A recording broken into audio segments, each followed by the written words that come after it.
I'll be camera trapping bandicoots along their trail en route to feeding areas. An infrared camera would be most suitable to reduce startling the animal and disturbing its normal behavioural patterns compared to a white flash. First of all, you open the camera by the latch on the side. Ensure an SD card is inserted and the batteries are in place. Turn the camera on at the on and off switch. So the camera is reading the SD card and shows how much battery charge there is. Ensure there is enough charge for the trapping duration. The date and time of year have already been set, and this is important for accuracy in your data for when your bandicoots are active. Press the scroll buttons until scroll down to change setup and scroll to advanced. At trigger, you want the motion sensor on, and you press OK. You want sensitivity on high, you press OK. Bandicoots are small and fast, you need a high sensitivity. For trigger on 10, so I'll get 10 pictures, pics per trigger, and an interval of 1 second, and that's big enough to allow good pictures of this small animal. So one quiet period, that's not necessary for filming bandicoots along the trail, so no delay. We don't want to delay, you press no, OK. Time lapse, you get to change setup, go to time lapse.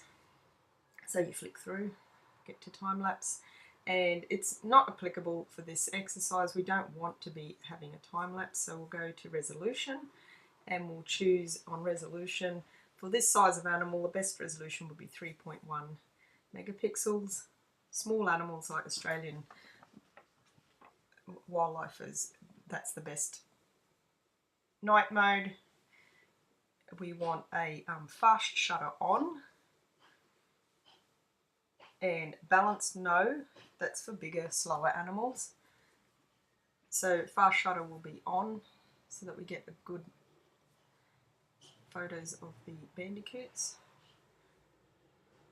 OK. Code lock is if you wish to have a password. User label is also to set an ID for the camera trap.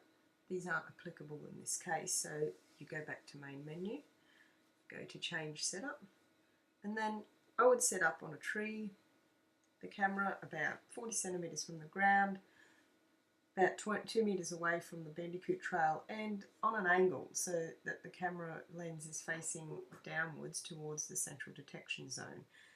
You need it at this low area so the camera will detect the core of the bandicoot, which is not a large animal. You also need to check the area for loose branches and vegetation, and also check there are no branches or leaves hanging in the camera pathway, or these may continually be photographed on your camera trap. And make sure the camera is armed, and you press OK when you've set it up. Then I need to check the detection zone is centralised by simply waving in front of the camera where I want the detection zone to be centralised. I'm putting a wedge in just to angle it a bit better so that the camera will hang down towards where I want it to film. Wave my arm in front of the camera. Then I'll come back, open the camera, disarm and turn off. Take out the SD card by pressing and then pulling it out, and check the zone is centralised by looking on my computer or any other suitable device I have to see that the zone was centralised with the camera trap. So I'll take the SD card out and then go and check that.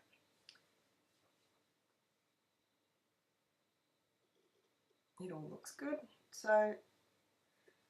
I'll take my SD card, reinsert it into the camera, turn the camera back on, ensuring that it is armed, and close the camera at the latch. Always make sure that the light meter is not covered and that the camera is not facing the pathway of the sun, so that you'll get hopefully a good set of pictures.